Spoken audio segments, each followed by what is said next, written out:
And we are live, my good people. Yes, you know who it is and what it be. This is Rob P, your host for YRDtv. Welcome, welcome. So you know it's Monday night, you know it's 9 p.m., and you know what time it is. It's time for the young realtist to come and give you some gems, drop some jewels on you, give you some things that are going to help you elevate your lives. The realtists are in the building.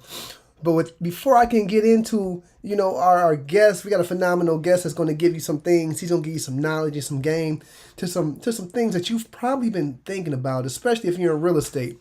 But before I can get into all of that, I got to let you know who we are and what we represent.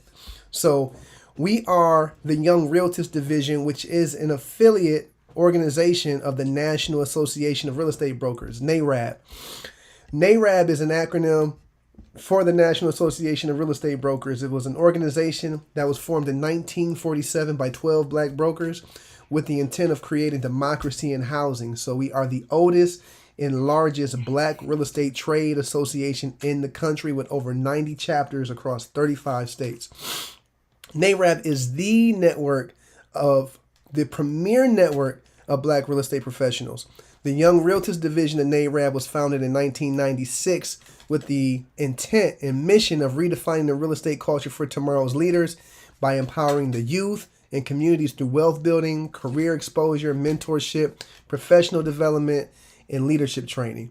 So with YRDtv, we are excited to bring you programming, bring you information, bring you knowledge that's relevant to building our communities, building our careers.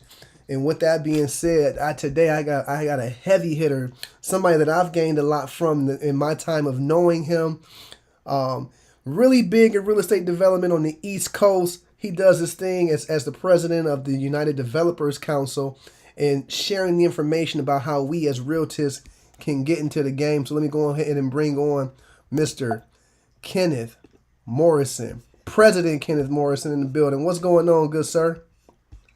I'm good, my brother. Appreciate you having me on tonight, and good evening to my Realtist family. Absolutely. Hold one time for the one time. We got to give it up for you. Clap it up, clap it up. You're in the building. Yes, sir. President Morrison. So what's the good word? I feel like I haven't seen you. The last time I seen you was in Detroit in this fall for the UDC conference.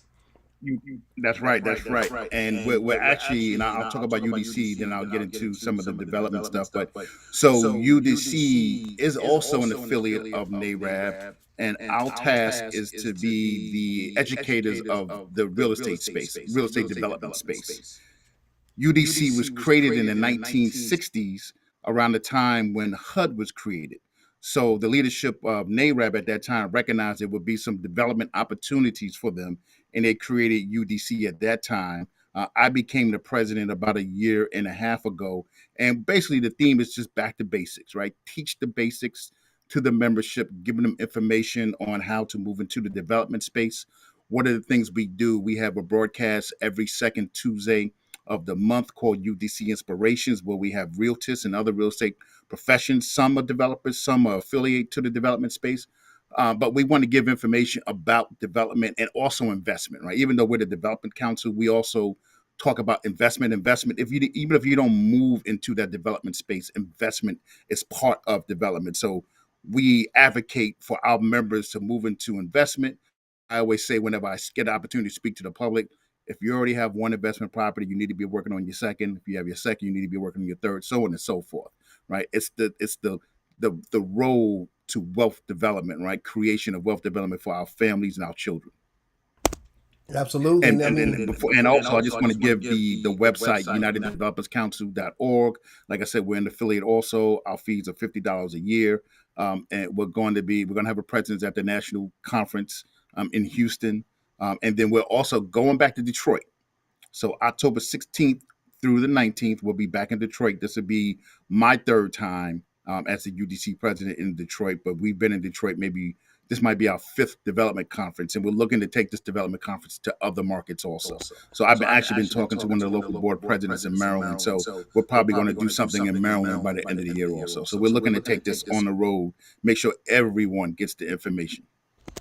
I mean, so when you talk about real estate development, you talk about investment, but specifically real estate development to me is it's like the capstone of the real estate industry. Actually, creating buildings, developing That's land right. into useful, profitable buildings that creating buildings that are going to stand beyond your time here on Earth.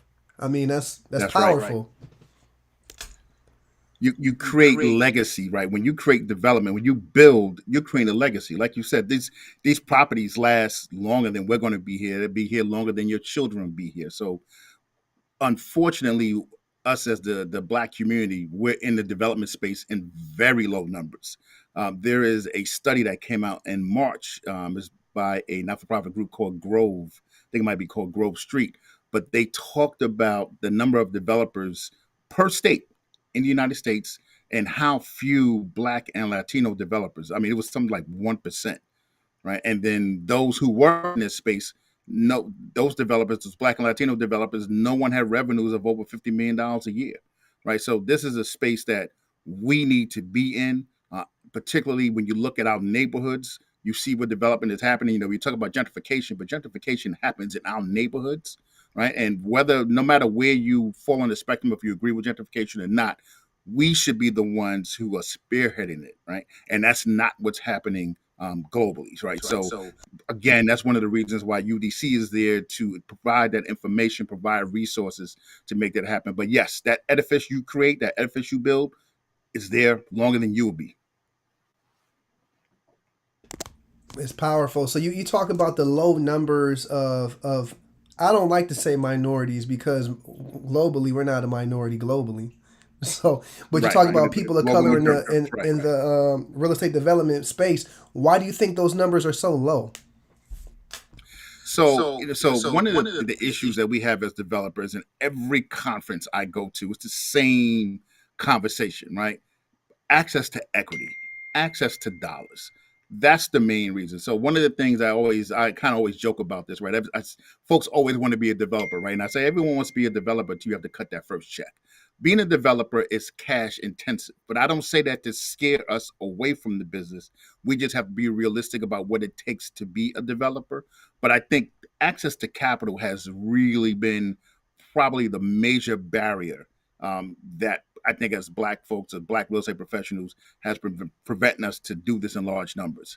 What's been happening lately, there are some groups and funds out there that are specifically providing funding for black and Latino developers, right? So it's slowly changing. We are nowhere near where we need to be, but I think there is an understanding in the industry that just like in corporate America, where corporate America, they talk about how diversity benefits the corporation, diversity would benefit this development space. So yeah, but that's the biggest impediment would be the lack of equity. Lack of equity, and I think that transpires across all country, the whole country, in more than one Right. area of life, but specifically in real estate development. So before we get on, I just want to get some shout outs, man. We got to show some appreciation for all of the realtists that are out here that's rocking with us right now. We got some solid numbers in the building. Shout out to Derek Allen, showing love. Ivory Yvonne, Amber Lewis, Felicia Mitchell she's just sharing away, getting all her people into the chat right now.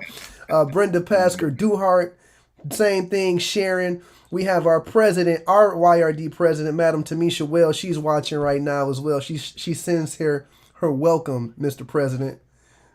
Yeah, we appreciate them. We appreciate them all. Houston's in the building. We got Cleveland, Ohio in the building. Yeah, yes, sir. So let's talk about the lack of access to capital. Okay, so what can Right. someone like myself? I've been in real estate for about 9 years, real estate broker, had Right. a lot of success. How do I as someone that's in the industry, been here, been doing it, how can I finally put myself in position to break ground and build? So one of the things that I do is when I go around to the different realtors chapters, one of the things I do is I talk about this 10-step process of what it takes to do a development, right? And we're not going to get into the details of it today, but obviously, acquiring a property, right, is one of them. A feasibility study is another one.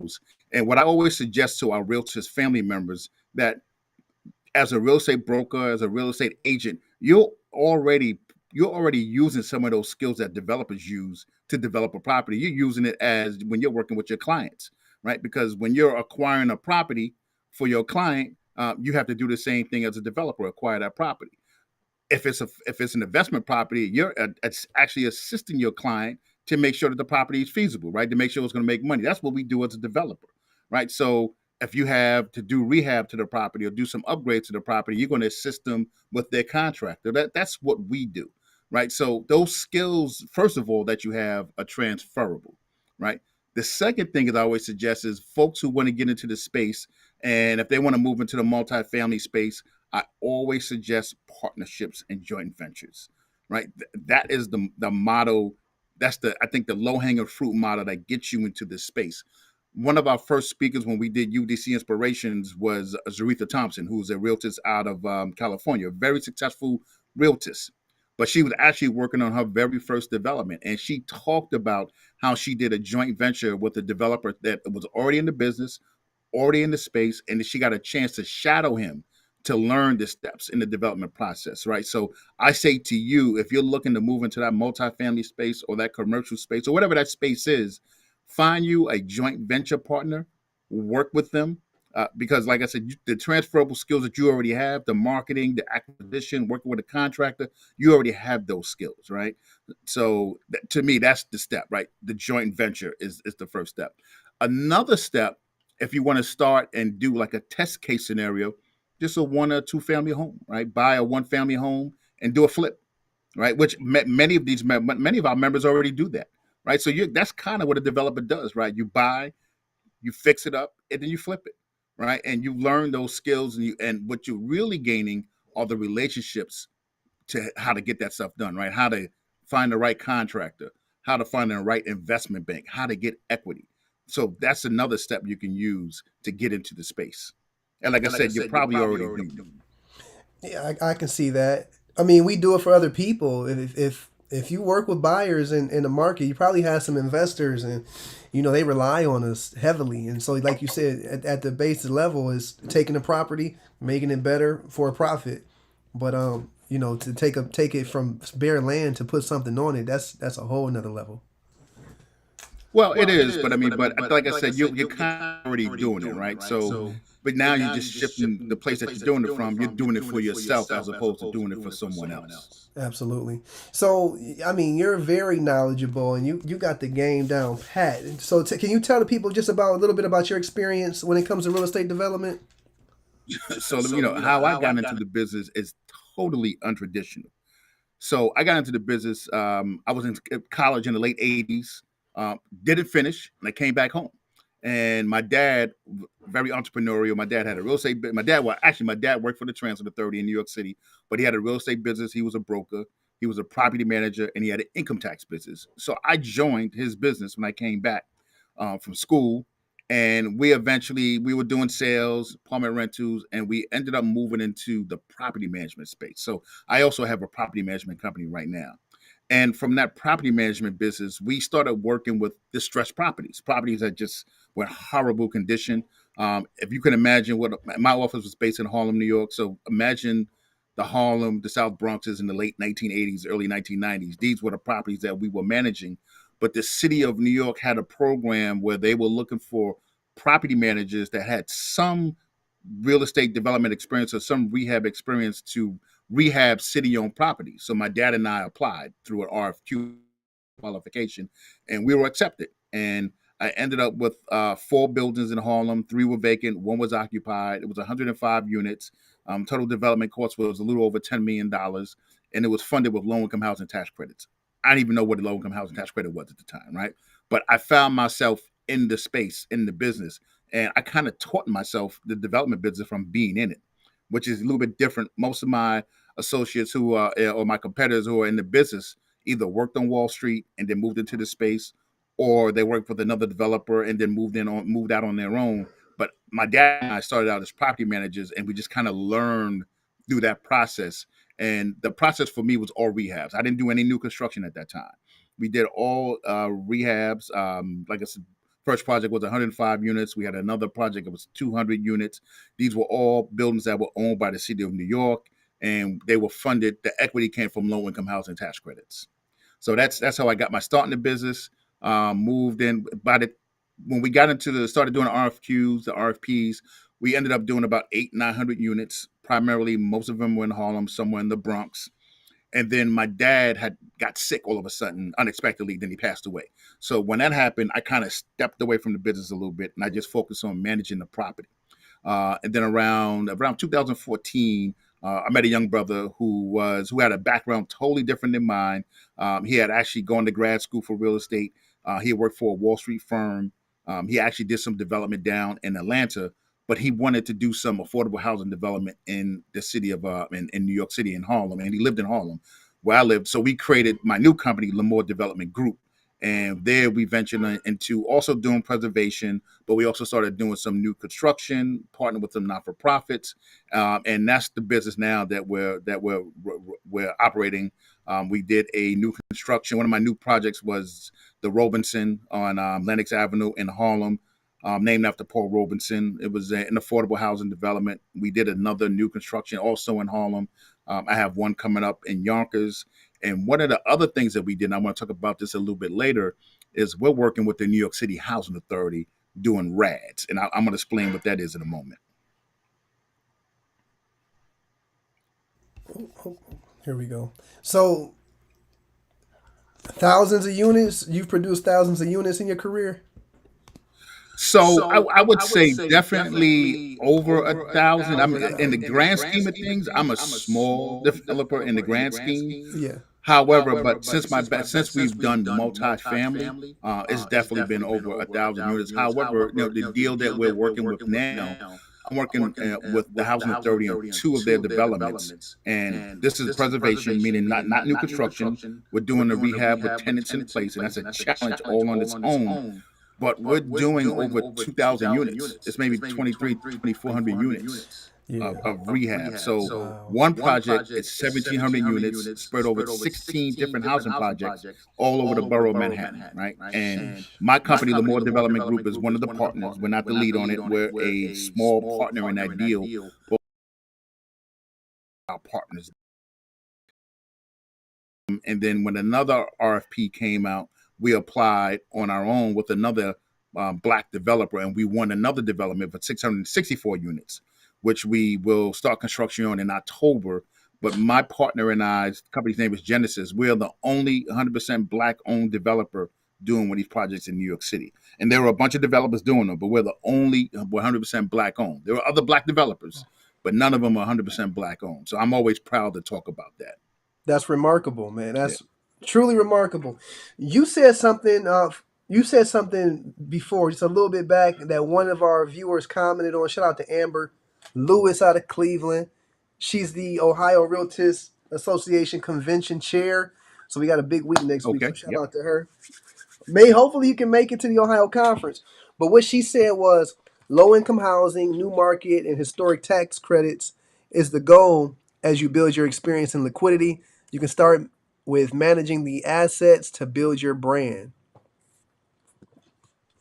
You agree? That's right. So, like I said, I started my business with low-income housing tax credits, right? So, and low-income housing tax credits are strictly for residential units, and in trade-off, it provides equity from an investor.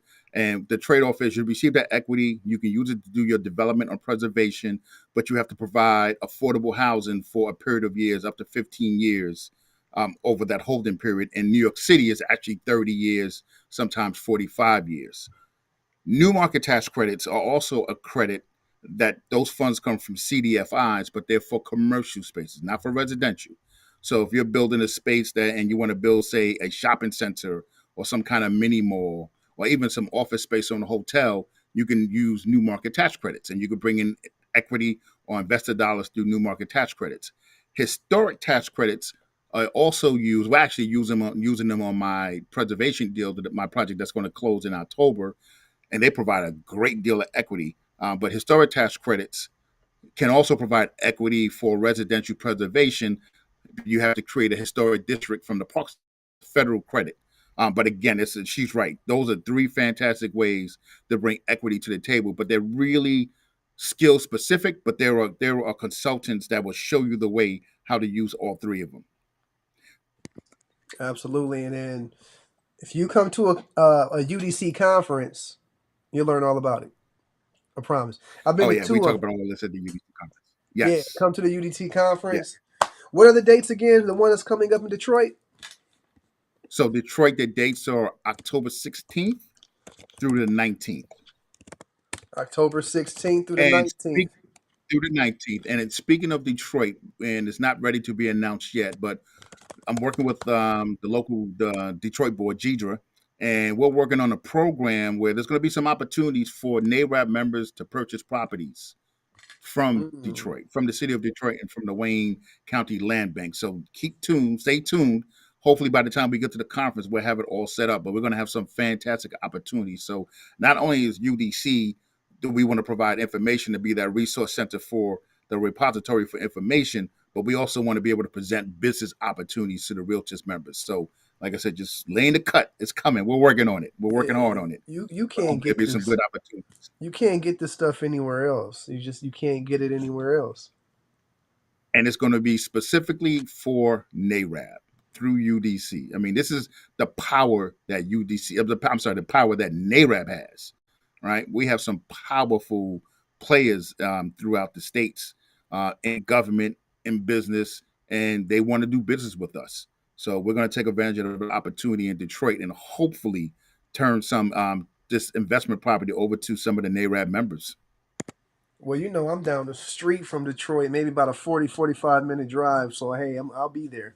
You better believe it. Yeah, man, bro. Just get them ducks together, but we're gonna put the whole thing together, right? We're gonna obviously provide the opportunity to purchase the property, but we're also gonna provide the platform to talk about the development aspect of it also, right? So we're gonna walk you through it. So Hmm. that's what we're working on to set this up. Like it's gonna be you sign up, have your dollars ready or have your team ready, and then we're going to have all the other pieces for you to be able to do your development. And it's Yes. not only going to be residential, we're going to be looking at commercial, it could be retail. So, there's going to be some opportunities coming down the pipeline for NARAB. Oh, it's real deal, Holyfield. I met the brother Andrew Scott at the UDC conference this past fall, and he said it himself. He said last year's UDC conference was full of gems. So yeah, be there, be Yes. square. I know you've been itching to talk about RAD. You want to fill us in on that? So RAD, I do. So RAD is this program and stands for Rental Assistance Demonstration. It's a very strange name, but what it is it's a powerful tool that the federal government uses to preserve housing developments, right? Public housing developments. It was created by Obama in 2012. And what it is public housing authorities. And I don't know, every time I speak at a NARAB, I always ask how many folks belong to a board of a public housing authority. But public housing authorities can use RAD dollars to rehab their developments, right? It's about preserving the developments in New York. The reason it's so powerful, and I like to talk about it, and I always like to use New York City as an example. As you can imagine, New York City is the largest housing authority, right? We have about 180,000 units in New York City. But the city of New York is using RAD dollars to redevelop about one third of that portfolio. That's 60,000 units. The city of New York Housing Authority, by statute, cannot borrow dollars. So what do they have to do? They have to connect, they have to do JVs with developers. And these development entities are doing deals. My project I just mentioned to you is 664 units. That's considered small, right? And total development costs are almost $200 million. That other deal I told you about was 1,700 units. That deal, when we closed that, was a total development cost of almost $400 million. The average size of a deal in New York City is using these RADs for over 1,000 units, right? So you're talking about over $100 million on each development deal. And these are opportunities where we can come on as either the developer, the marketing specialist, the architect. There were so many opportunities for RADs. But the reason, I know I'm talking about New York City, but RADs are used all throughout the United States. Now, the only difference is some housing authorities will do their own developments, right? Because some housing authorities will just automatically they'll find a developer or they'll hire someone to do it for them. But other housing authorities, they do JVs just like New York City does. And my point is, these are opportunities because these housing authorities in our neighborhoods, right? Sometimes we sit on these boards, or we know someone that sits on these boards or sit on these housing authorities. And all I'm suggesting is take these opportunities with these drafts. These dollars are real, right? These dollars are not going anywhere. These dollars, there's enough dollars to get these jobs done. There's billions and billions of dollars in the pipeline to do these rad deals.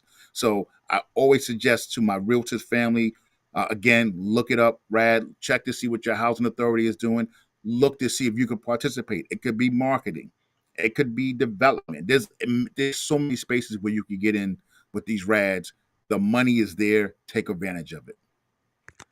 And that's the game. I mean, that's game right there. It's about evolution as well, because as new programs are developed, typically it takes years for people to catch on. So it sounds like RAD is the new wave that we as realtors need to be attuned to take advantage of.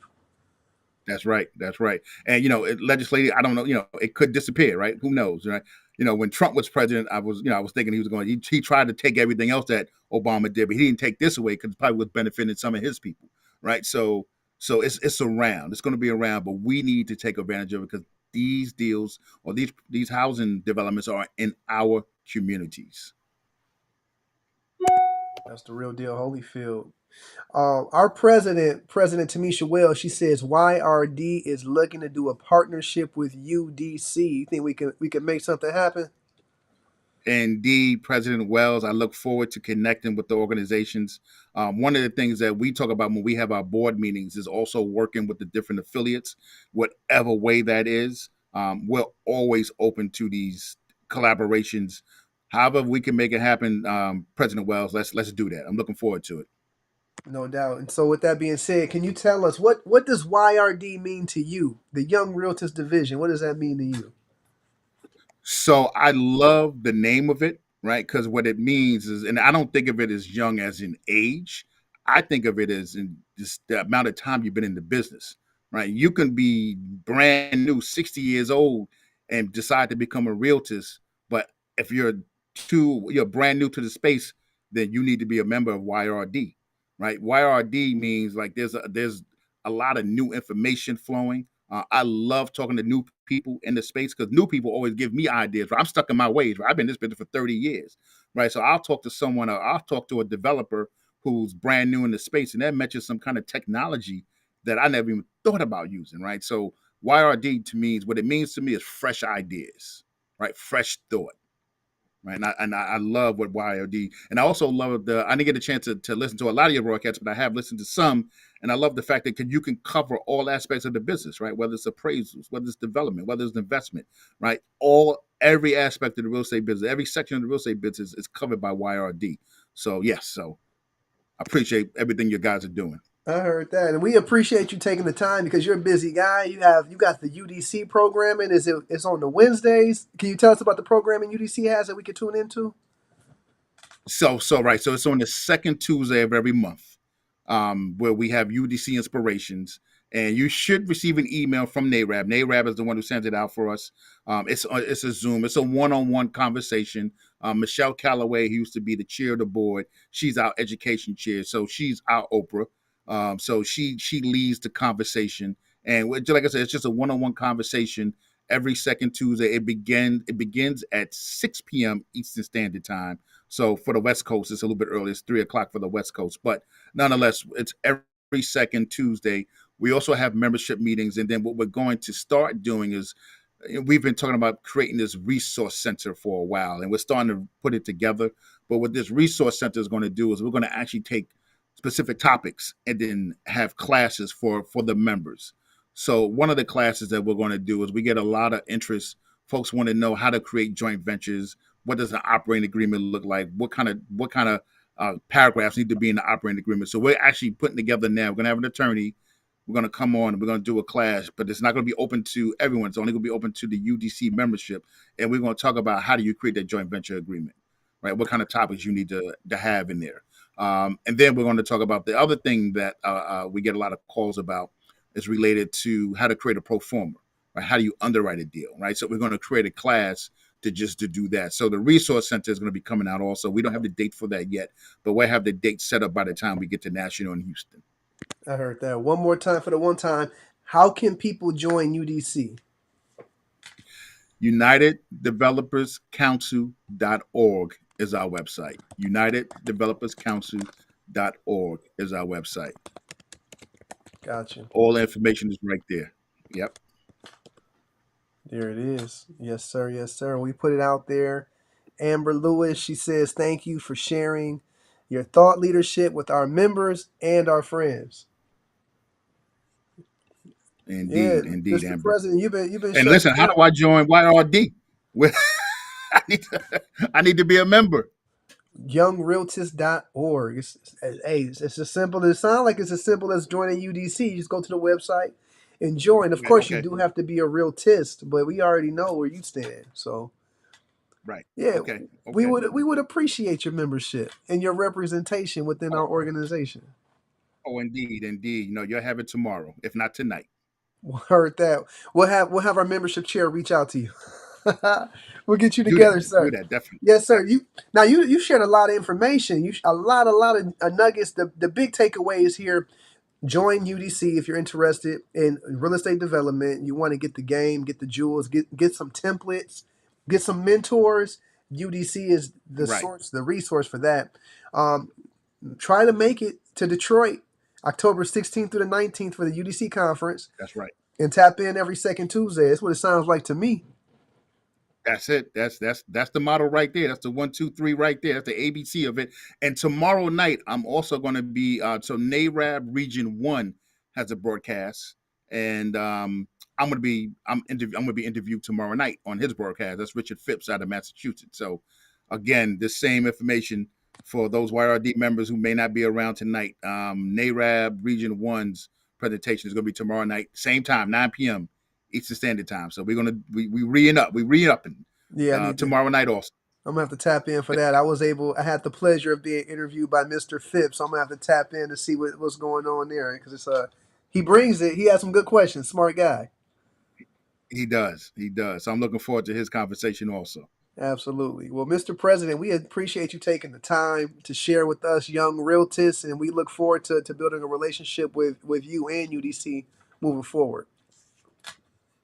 Thank you, brother. All right, Rob. Appreciate you again, President Wells, and the rest of my YRD and my Realtors family. It is always a pleasure to talk to you. Absolutely. We appreciate you. And I'm going to tell everybody watching YRD General Membership Meeting tomorrow night. Be there, be square. Be there, be square. YRD General Membership Meeting. There's going to be some jewels dropped because that's all we do. We just drop jewels. And another thing that we have dropping this week, which I'm really excited about, is our Tomorrow Leaders Today program, leadership training. And so we'll be training on the NARAB culture, the vision, the mission, and the history of NARAB. So we got a couple of bomb speakers. Our first vice president, Ashley Thompson, he's going to be speaking, as well as one of our past presidents, Zaretha Thompson. She'll be training as well. So it's going to be good. Yes, sir. Great. So yeah, we appreciate you all rocking with us. We'll be back here next Monday, but I want to see you all tomorrow at the general membership meeting. So good night. Good night, everyone. Yeah.